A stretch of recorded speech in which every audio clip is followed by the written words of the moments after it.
And good morning. This is When Opinions Collide. I'm your host, Janartha Fiala, and joining me today is Mr. Charlie Pomeroy. Chaplain Charlie Pomeroy, how are you? I'm doing great. Thank you very much for having me. Glad to finally have you here live in studio at the Midtown Bar and Grill.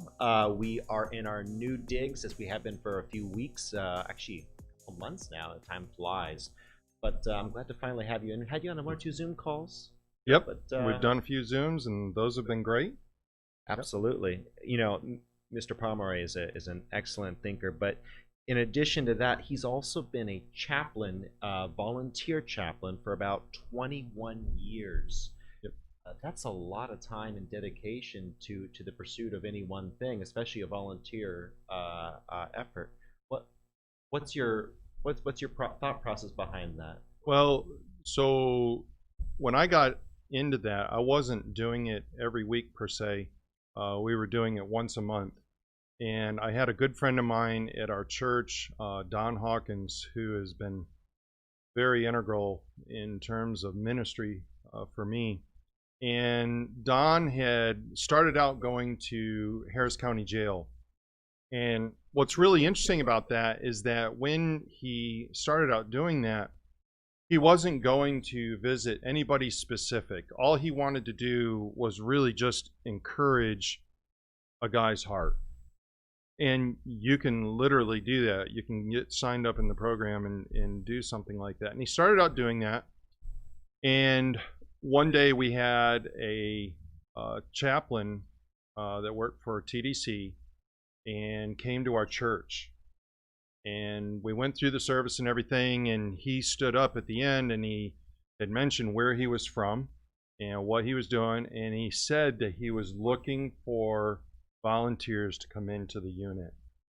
Well, Don was all over that, and Don went and he just told me about what was going on. And I thought, you know, this would be a great opportunity for me to get involved and just see what it's like. I didn't really know what to expect. I do know that the first time that I went into the unit, one of the most reverberating sounds that you will hear in your life is the closing of metal doors behind you. And it was really, that impacted me. But I'm going to tell you what else really impacted me.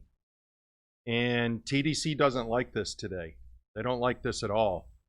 But when I went in there, I went to the chapel. We were going for a service. I went to the chapel. We got to the doors, and Brother Henry Pike stood there, and he gave me a hug. That was a freaky feeling, but it put a human touch to the moment, and it was incredible. You know, I continued going for several months after that, once a month. And Brother Pike was He was an inmate. Correct? Yes. Just so everyone understands who Brother Yeah, Pike he was is. an inmate, and he had a big old smile. He was really glad to see us coming in. And, you know, from there, you really start to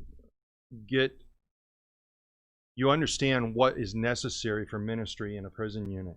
And, you know, when the Bible says, and you visited me in prison, I think about those words. It's big. That's important. There's many a man that is in prison and does not get a letter from family, does not get letters from friends. They are on an island. And so that really, it spoke to me, and the Lord just really continued to speak to my heart about this. It was a few years later, and I started going every week. And I'm talking doing services in the morning, in the evening, doing Bible studies in the afternoon. I am not currently serving up there. There's reasons for that, and I'm not going to get into that. Nothing that anybody has done wrong. But the thing is that the ministry in a prison unit is probably one of the most important ministries that we could have as a part of a local New Testament church. But that's how I got going in it. It was just incredible. Wow, making a difference in a lot of very, very sad stories. And there were, and I'm not going to get into those right now. Maybe we can do that on another show or something. But the thing is that every man has a story, and one of the things too that you know, I think is important to note. We've all been placed here on this earth to make an impact. people. And that was my opportunity to impact. I still talk to several of guys that have gotten out since I've been up there, and it's great to see how well they're doing, and they are doing well. So while you were there, one of the things that you were interested in changing, and something I know that you're really passionate about, is worldview. Yes, And yes. so, and that's kind of why I invited you here today, was to talk about worldview. It's just so we're clear on terms. What is a worldview? Who has it, and what does it do to someone's life? So we could spend hours just on the definition of worldview. What a lot of people don't realize is that everyone has a worldview. They may not think that they do, but they do. But there's also different types of worldviews. So let's just start at a really broad perspective here. When you're talking about a classic definition of worldview, I like to use the one that Dr. Del Tackett uses, who has put together a course on a proper biblical worldview. But the definition would be kind of, it takes some form of the lens through which one sees the world and sees the world around them.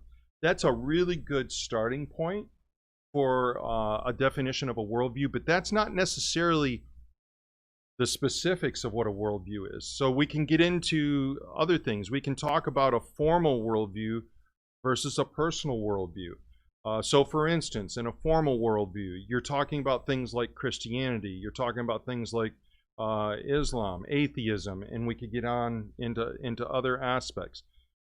Those are formal worldviews. You can also have personal worldviews where you're talking about personal beliefs. I need to lose weight in order to look good. I need to do this to keep my image up, that kind of thing. That's more of a personal worldview. And boy, you could talk about hundreds and thousands of those kind of things. The key for me in really understanding what a worldview is this. It is a system of beliefs that helps me understand how I should act, think, feel. Okay, so let's unpack that for just a moment. Mm-hmm. From what we're defining here, we're really talking about the base code, if you will, in the computer that makes it tick. Absolutely. Everything in the psyche, in the soul, the psychology of an individual, the reactions that they have to the external stimulus is ultimately defined mostly in part or maybe completely by their worldview. Absolutely right. So when and here's where this really takes on quite the dynamic. As an individual, what do I believe to be true? What is my reality? Okay. And for different people, that could be different things. And this is why I believe it's important that we have a proper worldview, a biblical worldview, because I have to have a source of truth. If I do not have truth, I have no point of reference from which to move in my life. Well, what if it's true for me but not true And for you? And that's where the rub is. That is exactly where the rub is. How do I understand reality? And for me, there is no reality outside of what God has put forth. So truth ultimately comes from Him. That's how I judge things. The ultimate thing to really hone in on is this, and this is where your reality versus my reality, your truth versus my truth, really takes on a rubber meet the road moment. And this is where we're at in society today, really. If your reality causes injury to me, or my reality causes injury to you, somebody's reality is not lined up right. When my rights take over your rights kind of thing, and by the way, let me just say that when it comes to rights, again, we have to look at it from a godly perspective. Well, what about those who don't believe in God? How are they going to And that assess that? I mean, if an atheist, or Yep. if I'm a Muslim, if I'm a whatever, Sure. how does the Judeo-Christian ethic that you're espousing that conflicts with those? Sure. So that worldview, like you said, it's interfering with their truth, as some would put it. And I think it's incumbent upon each of us to seek out truth. And I'll answer the question by giving you an example. Nabil Qureshi was a former Muslim, and he had quite a conversation with a person on campus at the University of North Carolina. And they were going back and forth, and this other person was a Christian. So they're dialoguing about, which is right, Christianity or Islam. And Nabil Qureshi got to a point where he was just tired of listening to his friend that he was conversing with on this. He was going to prove once and for all that the Muslim faith was a way to go. Well, as you can imagine, when you're trying to do that, you're going to use facts. And Nabil Qureshi went searching for those facts. And what he found stunned him. And Nabil Qureshi noted that the things that he thought were truth were not really true. So Nabil Qureshi comes to a point where he's got to make a decision. Do I accept this over here that I didn't think was true as truth now and move forward? Or do I reject that and stay in my ways? And that's where we're at within culture today. Many times people are stuck in their worldviews, whatever they might be, and they don't want to give up what they have been believing. So let's unpack that for a moment. You're talking about Nabil Qureshi, he's a Christian apologist for Ravi Zacharias International before he passed away in 20. That was 3 years ago, I believe. Yeah, 3-4 years ago.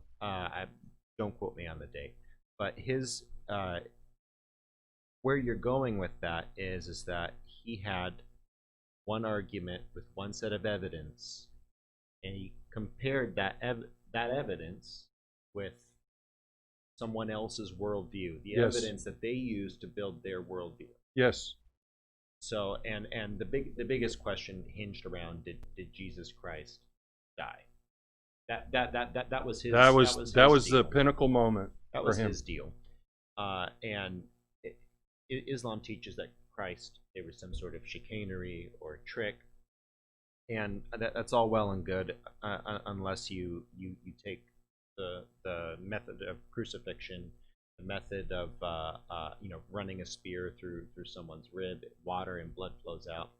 Typically a bad sign. There's an edema of water buildup during crucifixion, and so the fact that water and blood came out means that we pierced through the pleural cavity and all that drained out. So the historicity of Jesus Christ's death is actually not in question from any reputable Western scholar. I would agree with that. I think that what changes the whole thing there is resurrection. Yes, and that's a conversation maybe for a different day. But I agree with you. I agree with you. The resurrection, whether that really happened or not, changes a lot of things. Whether Jesus died or not necessarily as material as the resurrection. But you're saying that when someone is confronted with indisputable facts, if they do not change their worldview, they have the option. They can either change their worldview or not. And you know what? We're going to get into that a little bit more right after this break. This will be a really interesting conversation. At least for me, I sure hope you guys enjoy it as much as I am. We'll be right back after this word from our sponsors. See you in a moment.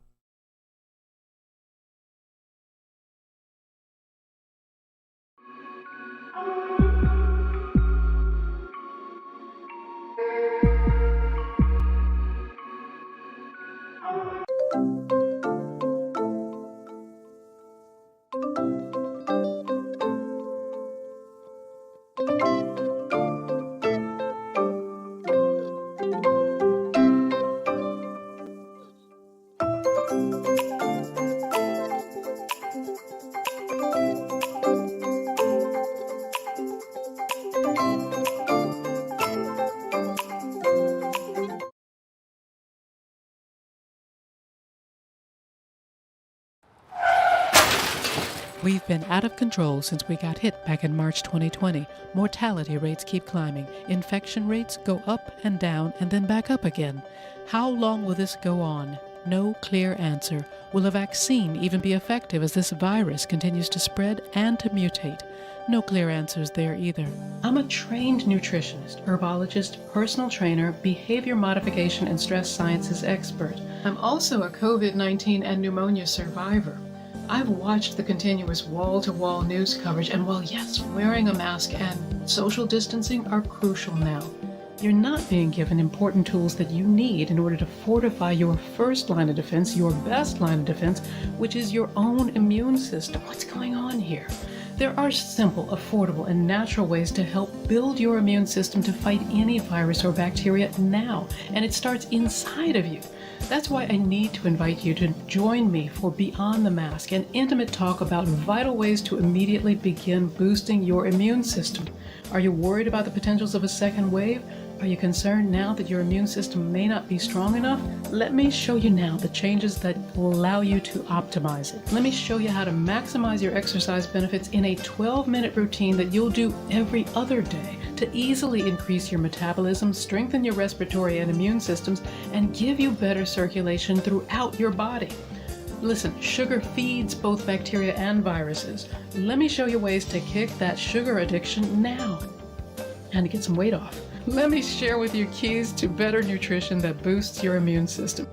We are all under too much stress, and stress weakens your immune system. It single-handedly leaves you vulnerable to all kinds of health issues and infections because stress reduces your immune cell numbers and their ability to function. Let me show you tools that you'll easily integrate into your daily life now to naturally reduce your stress cortisol response. I also want you to know about some nutritional supplements that have been shown to naturally improve your immune system and your overall health. Since January, there have been over 700 studies released worldwide on the relationship between COVID-19 and vitamin D3 deficiency.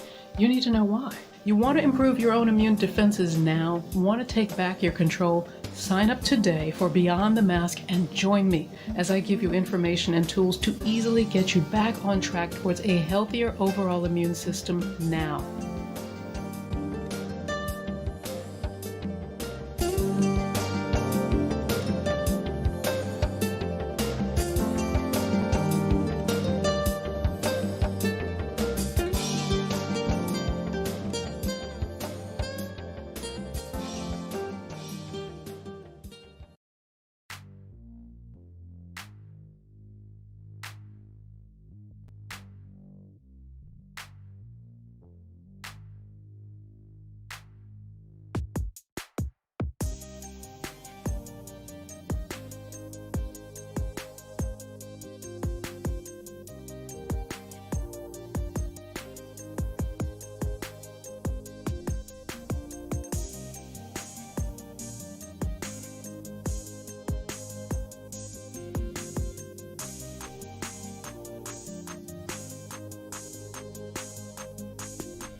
And we're back.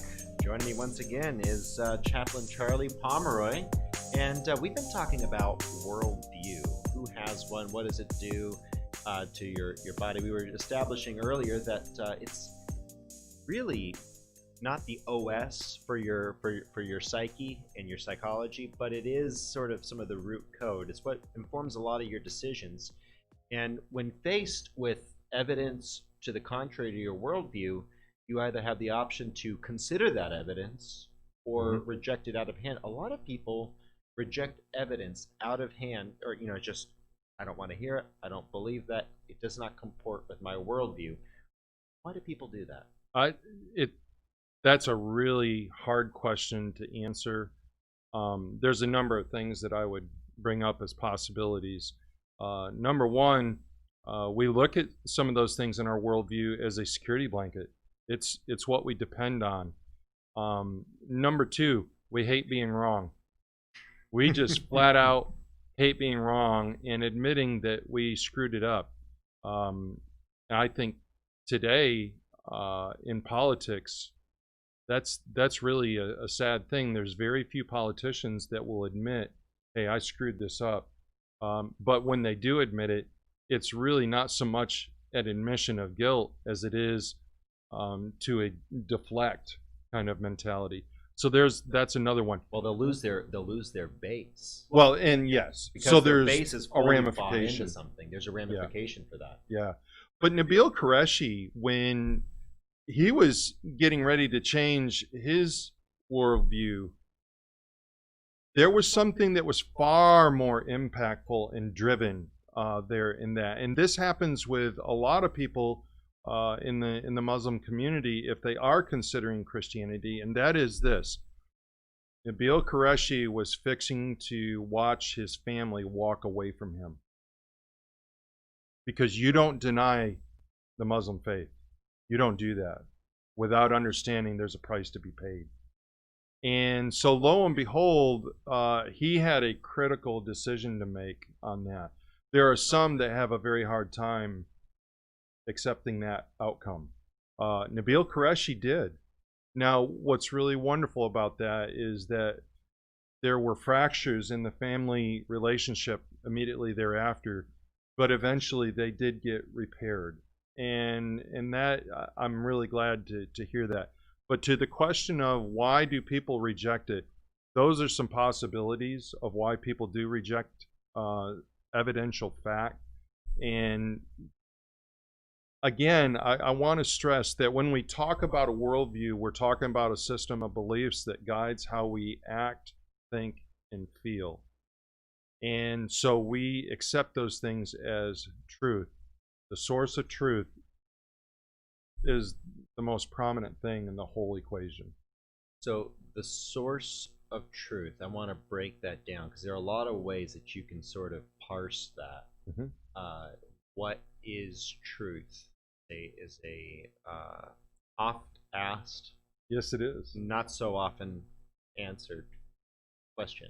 So what is truth, and how do we find it? How do we grapple with that? Okay, so I love this illustration of this, and again, I believe in a biblical worldview. That's where I stand. So I don't think of truth as a concept.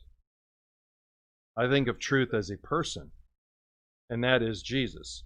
So you're saying that Christ is the metaphysical manifestation of Yes. truth. And when you take a look at that and you say, well, how can you prove that? I think one of the most interesting conversations that Jesus had was before Pilate. And Pilate was interrogating him and asking him some very difficult questions. And Jesus wasn't saying much. But when he finally did start talking, he ended with, I am the way, the truth, and the life. I am truth. And Pilate, interesting, asked, what is truth?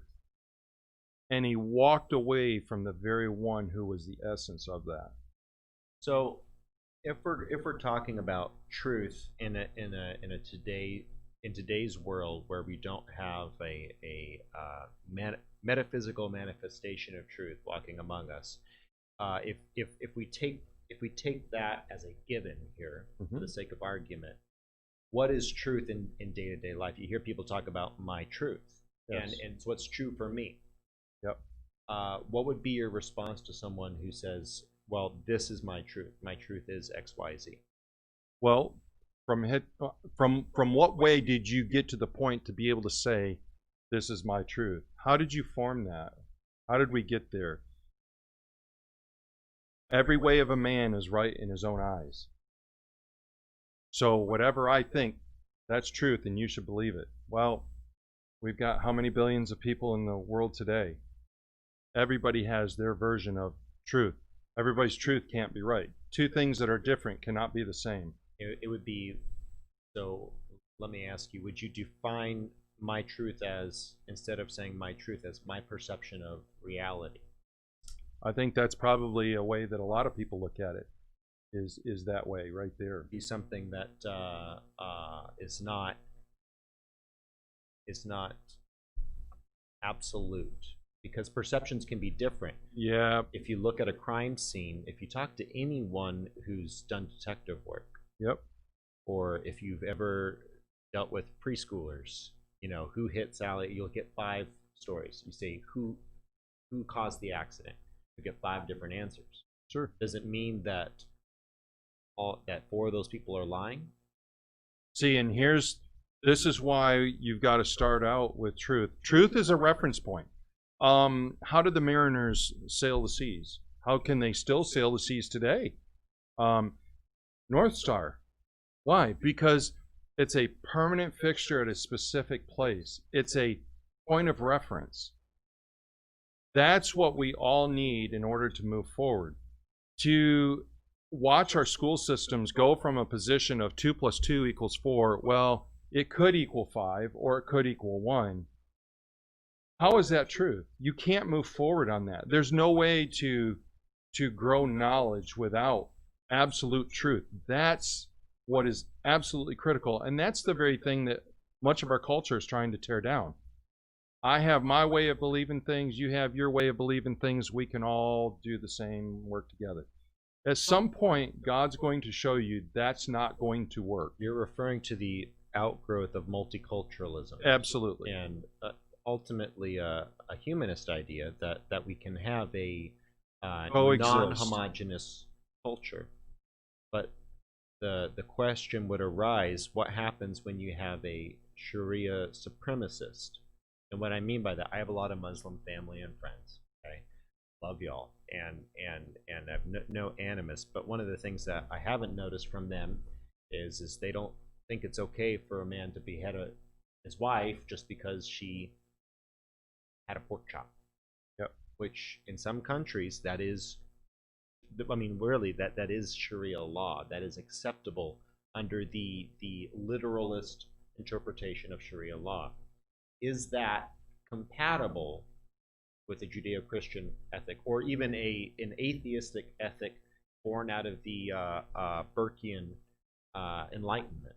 Well, and when you talk about a biblical worldview, what would Jesus say? There better be a space for forgiveness, and that's where I think where we really need to examine the facts. We need to examine what's really being said. Many people, let's talk Christians. I think it's incumbent upon Christians to understand what the other belief systems are. Why do they believe what they believe? What is it that drives them there? But on the opposite side of that, I think it's important for other belief systems to understand what Christians really are trying to say. Many times we do. It's funny, we were talking about this between shows with Tony, and the issue of communication is really paramount. Saying something is one thing, understanding what was said, that could be another.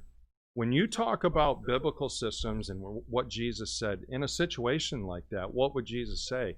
There's a place for forgiveness. Look at what he did with the woman at the well. Mm-hmm. You're right. You don't have ex-husbands. You have this many. Well, how did that whole thing end? Go and sin no more. That he was willing to wipe that away. There was forgiveness there. But it was also an understanding, this is what the truth is, and this is where you should be living. Well, and so that brings us back to worldview, right? The Christian, Judeo-Christian worldview, the mix of Jerusalem with Athens, the idea of a divine revelation that imbues worth and value to an individual, combined with logic, rhetoric, and the best that man has to offer as far as his faculties. Yes. When you combine the two, what you end up with is a system that allows for forgiveness. It allows for clemency. It allows for a nation like the United States reaching out and actually spending billions of dollars on countries that it has no interest in. Yeah. If you want to talk about some of these wars, I agree. Some of these wars were done for oil rights or profit. We can debate that. We can get into that. But all the nations that the United States has helped, not as a government, but as a people, mm-hmm. all of the hospitals that have been created, that comes out of a world view. Yes. And we'll get more back into that. I'm looking at it right now. It's 8:30. How much more time do we have, Mr. Producer? We got 3 minutes? Okay, so let's go ahead and foray into that real quick. That worldview, the idea of forgiveness was actually a sign of weakness. Meekness was weakness pre Christ. And so, and a lot of atheist scholars will attest to this, that Christianity, take the claims, yay or nay, is actually the primary factor that has created things like not-for-profit hospitals. Yep. You want to talk about how those things have grown. If you have a beef with hospitals, it's not the Christian worldview, it's the government's involvement in the healthcare system. That's another conversation I'd love to have. Should the government be involved in subsidizing stuff? The answer is no. But the Christian worldview is the one that created everyone sending that out. So why does that worldview have a different effect than, say, one based on like the Burkean tradition? If you follow the Enlightenment, you have John Locke and Edmund Burke, right? And John Locke was ultimately responsible for the birth of the British and the American society cultures that we know. Primarily the American culture, though, is really an outgrowth of John Locke, whereas Edmund Burke, the French Revolution, came of the Burkean root of Enlightenment, and ultimately the Second and Third Reich held their tenets based on that, human-based. So what would be the main difference between the two? Well, I think the one thing to look at in terms of America and why we get into some of the things that we do, or do some of the things that we do. Let's take an example of Haiti after the earthquakes. That's total devastation, and significant. And there's a lot of debate we could have surrounding should we even send people there. But here's why we do. Because we believe in the intrinsic value of human beings. Now, I know there's going to be people sitting here going, okay, Charlie, we don't believe in the intrinsic value of human beings when we have the death penalty. We could have that debate as well, not one for today. But the issue is this: there is intrinsic value in human life. And when you see the amount of suffering that there is, why do we go and help? Because we want to help alleviate some of that suffering, because there's value in that life. So let's talk about that value after this break. We'll be back in just a couple of minutes. Don't go away. Where does the value of a human life come from? Let's talk about that in just a couple of minutes. Catch you in the break.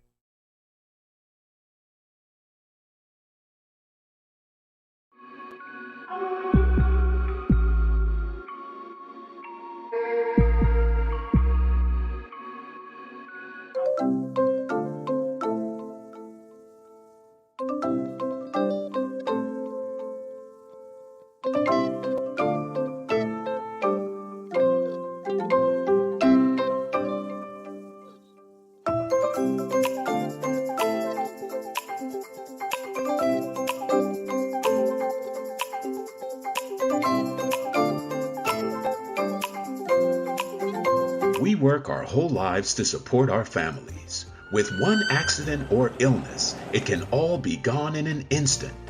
Now there's a smart, affordable way to protect your family.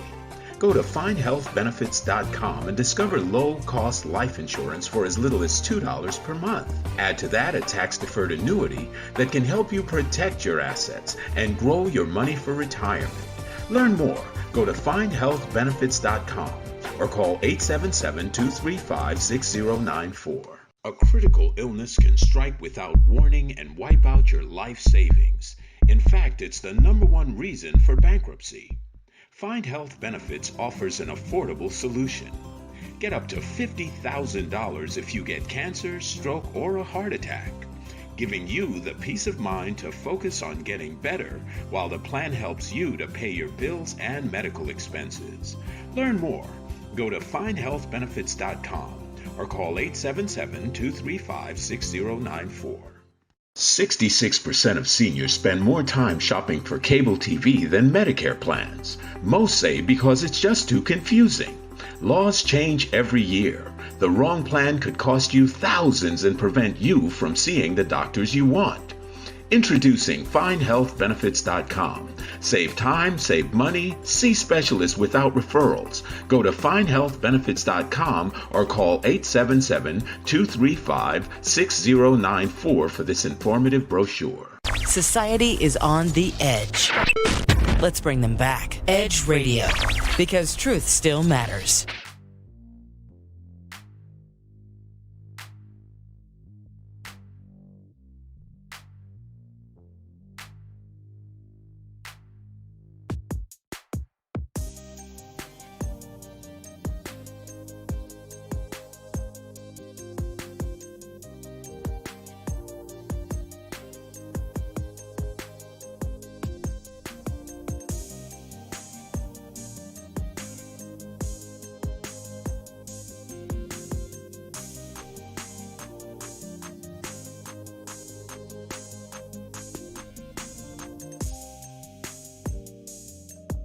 All right, and we're back again. This is John Arthur Fiala for When Opinions Collide. Captain Charlie Palmer and I have been talking about worldview and where does the value in life come from? And we kind of threw some names around earlier, John Locke and Edmund Burke. These are some thinkers from the period of the Enlightenment. The Enlightenment, for those who aren't too wonkish, and I apologize if I'm getting into that, but the Enlightenment was that time frame between the 1500s and the 1700s, late Renaissance on, where the idea of chattel slavery, the idea of polygamy, concept that women were less than men, these ideas started to be shown in the light that they are today. We started to realize, wait, these are bad practices, these are bad things. And if you look at the difference between Locke and Burke, John Locke was the father of the American British Enlightenment. By the way, the branch of the Enlightenment that was the first to push for the abolition of the Atlantic slave trade in Britain specifically. However, it trickled its way over. We had to fight a civil war over it. We got it done. It took long enough, but we got it done. With that said, the Edmund Burke side was responsible for the French Revolution, and ultimately a lot of the German thinkers that were involved in the growth of the Second and Third Reich, and not Nazism, came out of that. The thing that Locke had was that man was basically bad, but was more or less neutral. I'm thinking of Rousseau. It's more or less neutral, but he needed government, a higher power, to institute an authority structure based on absolute truth. Whereas Edmund Burke's theory was, man is basically good. Man needs laws that enable the betterment of the species. More close, although Darwin was before his time, very much in line with Darwinian thought, pre-Darwin. Yep. But is that same branch of philosophy. And that branch of philosophy generated the horrors of the French Revolution, the horrors of Nazi Germany, and ultimately Russia, China. They really come from the idea that you need the betterment of the species versus you need a hierarchical structure to protect the weak. So let's circle back to that question. Where does the value of human life come from? Well, that ultimately comes from God. So this is that biblical worldview that God has created us. And I'll say this too, before we go any further with this, I think there's four main questions that a lot of people, most every person will ask themselves in some form or another before they die. And the four questions are this: where did I come from? Where am I going? What is the meaning and purpose of life? And how do I reconcile the issue of good and evil, right and wrong? Okay, those are the four questions. And when you take a belief system and you stack them up against those four questions, there's going to be a hard time arguing that the only one that coherently really answers those is Christianity. That's been my conclusion. So when we talk about the value of human life, let's talk about some of those things that you were talking about. Was there a value for a slave? The value was financial. It wasn't anything else. There's more value to a person than using them to profit off them. That's not right. When we talk about Middle Eastern people, especially women, women in the Middle East are still considered, and I don't want to be derogatory, but this is the way they think of it, dogs. A woman is not a dog. A woman has value. And it's incredible to me when we start looking at let's talk about America for a moment. Some of the policies that are being talked about. When you talk about an older person not receiving medical care because they're older and we don't want to For society. Yeah. That's taking away the value of that person. Well, and that's what they did in Germany. Because Yes. Because if you look at it from the perspective of society, that person who's 70 years old who eats up $2-3 million in funds to maintain their life for an additional 20 years. Mhm. That couple $1 million could be easily spent on someone like me who's 26. I'm young. I could use that money. Why are you spending that money on that old geezer? Yeah. Yeah. And that's a sad place that we've come to. Let's talk about abortion. Boy, we could go off on that issue. Is there not some value to an unborn child? Well, the question is that a human life? And that's an interesting conversation. Next show. Yeah, right. That's a long conversation to have. But it comes back to the same question. It comes back to is there value in that person? Yeah. And that ultimately is the intrinsic value issue. Where does that come from? For me, there's only one place that can come from, and that's God himself. So let's talk about some other worldviews for a moment, because worldview can be based. Your lens that you view everything can be viewed through the lens of tribe, identity, racial identity, the identity, your church culture, your club culture. If you're part of the Atheist Society of America, if you're a Baptist, or if you're a Mormon, or if you're a Muslim, absolutely. That can be your identity and your worldview. Mm-hmm. I distinctly refuse to say that I've had people who come up to me and said, "Are you a Christian?" And I say, "Do you mean someone who goes to church on Sunday, does stuff on Friday and Saturday night, yucks it up, does all these things that are not permissible by the scriptures, and goes and sings in the choir again on Sunday?" No. I refuse to align myself with religiosity. Yeah. Right? And that's another world, religiosity. I put on my church clothes, I look nice, I go to church, I do these things, I say these things, I comport and identify with this group, but it has no bearing on your actual course of action or belief system. It is a manipulation. That's a great term of words and terms to provide some cover here and some cover there, and that's what that ends up becoming. And that goes to what I was talking about earlier when I said that there's a formal worldview and a personal worldview. What you're doing there is you're mixing the two, and that's why it's difficult to really nail down the issue of worldview. Yeah, it really is. And that's why I try to just stay on the thing that we know about a worldview. It's a set of beliefs that impacts how we act, think, and feel. And it changes. Worldview changes to some level. Yes. My big issue is with Republicans, Democrats. Their worldview changes with the party line.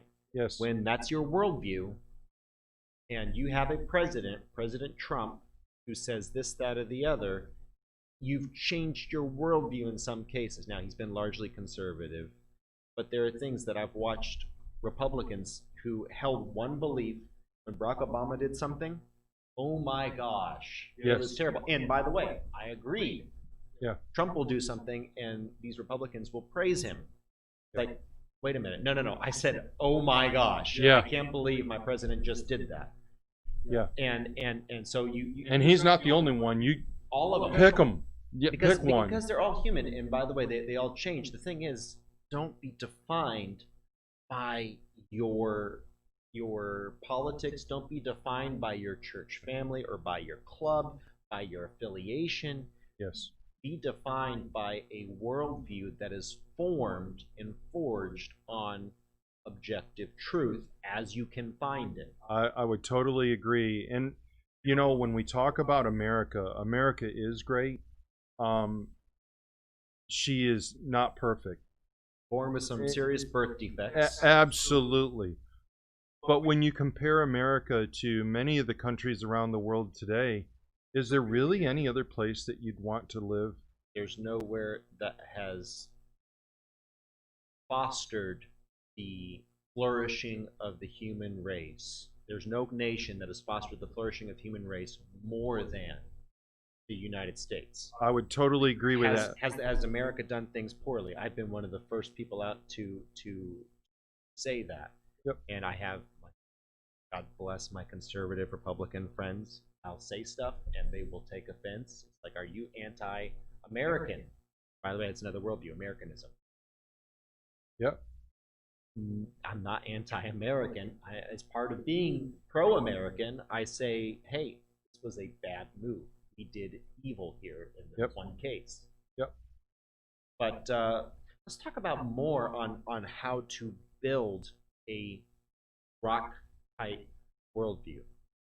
Because how do you, in this world where everything's changing, everything is in flux, how do you build a rock-type worldview so that what you believe today is true 20 years from now? And let me expand on that. You have a lot of folks who have taken the social contract. It was okay for comedians to mock, say, a homosexual 20 years ago. Mm-hmm. Today it is not. By the way, I'll say mock Christians, homosexuals. If you are a comedian, your job is to lampoon anything and everything under the sun, right? Yep. That is your job. Have fun. Do it to Christians. Do it to atheists. Do it to everyone. But now, all of a sudden, it is no longer not only inappropriate, it is anathema. Yeah. To make fun of certain groups. Or certain people. Certain individuals. But that's a worldview shift, or is it? Is it more focused on what society says is okay? No, is okay? It absolutely is a shift.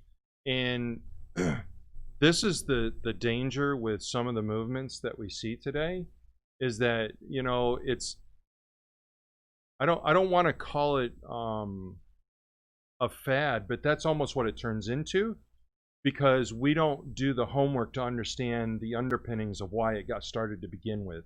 Agreed. That's a dangerous thing. You know, when you talk about solidifying or cementing in a really good worldview, there's a couple of questions that you really have to ask yourself. What do you believe about the value of your fellow man? That would be first and foremost. Getting back to those 4 questions that I talked about earlier.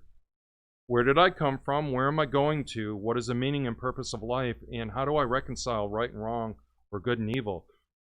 Those are important to really consider. That's going to point you in the direction, all right, of where you're going to go. I'm going to talk about the biblical worldview for the moment in terms of how to cement that. You could probably start with a really good set of instructions back in Exodus. And shall we talk about the 10 Commandments? I advocate that if those things were posted on the walls of our schools, even if we didn't have prayers in school, even if we didn't do any Bible reading in school or anything like that. Just having those on the wall would impact the people that are walking around. Thou shalt not steal. Thou shalt not murder. Thou shalt honor thy father and thy mother. You know, those things would, when you're constantly reminded of those things and you visually see them, they impact you. Why do you think that we have advertising the way that we do today? You're talking about cultural indoctrination. Well, I'm not going to call it cultural indoctrination. I'm going to call it it's simple truth that people, if you truly believe in the value of your fellow man, that's truth. That is, when I think of indoctrination, I think of, I'm trying to get you to believe something because that's what I want you to believe. When I think about those are underpinnings of how we should treat fellow man. I don't care what worldview you have. Those are just spot on underpinnings. They're the foundation, if you will. When you talk about the Ten Commandments and the value of those, some pertain to God, some pertain to man. And those things are things that really set you on a good foundation to move forward in life. So when I hear the term indoctrination, I would not call that indoctrination. That is just simple, this is how you should treat your fellow man. That's where I'd come from on that. And so what we're saying here is we're basing this on a higher power. Absolutely. Can you get to that without the higher power existing? I think no, I don't think you can. Can you believe that if you don't believe in the higher power, though? So think about it like this. Let's wipe God out of the creation, out of the mindset. Sure. Can man function on his own? Absolutely. I don't think he can. I think he will end up destroying himself, and I think that is exactly what's happening in America today. The question is for how long, I suppose. Yeah, well, we're going at warp speed in the wrong direction. I agree with that. And so I advocate that without God, you're not going to come to those kind of conclusions, because today what we're really at, we're on the edge. This is scary. We're on the edge of survival of the fittest. That's where we're at. I personally believe that this election, no matter how it turns out, life is going to get ugly in America because people are so passionate one way or the other. And there is no dialogue. The next step is actions. And I think that's what's going to happen. So let's talk about those who are not Christians for a moment. How do you cement a worldview? And let me phrase it this way. How do you set up a worldview so that your opinion can change, but your values do not? Wow, I think that's a really good question. I think one of the first and foremost things when you're trying to cement something like that, you want to make sure that the things that you have in your belief system are rock solid. If it's conjecture, if it's open up to debate, that's not something that you want to cement your worldview on. You want to base your worldview on that. Right. You want to stay away from that for the moment. You may get to a point where you do feel strongly and that is right. But if it's open to debate, you want to be careful with that. I think one of the things... Are you saying seek truth? Yes, I am. Look, Amy Coney Barrett, in responding to some of the questions, they're trying to pin her on the abortion thing. And, you know, when we're talking about seeking truth, you really have to study. A lot of people in life are just floating through life. They're not worried about whether they're learning something new. I'm an advocate that you should read. You should really try to read and study and make yourself more knowledgeable. Seeking truth is absolutely right. Roe versus Wade, compared to some of the other opinions of previous years, they were talking about super precedent, okay? And she talked about how some opinions that have come through the courts are very strongly accepted. But if you'll note on the Roe versus Wade issue, it's never been accepted by culture. Sure. There's a group of people that have, but there's a strong pushback both ways on this issue. Thus, she said, that's not super precedent. Sure. And so when you're talking about seeking truth, can my truth change over time? Your understanding of truth can change. I don't think truth changes at all. And that's why it's really important to have your values set on a Yes. standard. If you don't have a standard that you can put on, I think the best standard is truth. Yep. If you have one core belief, one core concrete thing that you can base your worldview on is truth is paramount. I must seek after the truth. Yep. If Christianity is real, and if your pursuit of truth is real, then you'll match up. Same with Islam, atheism, whatever. You'll find it. Yep. However, you and I tend to believe we've found the truth there. Mr. Pomeroy, it's been excellent having you on. Where can people find you? I'll tell you what, I don't do a whole lot of social media. I do a little bit. You can find me on Twitter. I don't have my Twitter handle memorized at the moment. You'll find me on there. I would be glad to chat with you and discuss some of these things. I do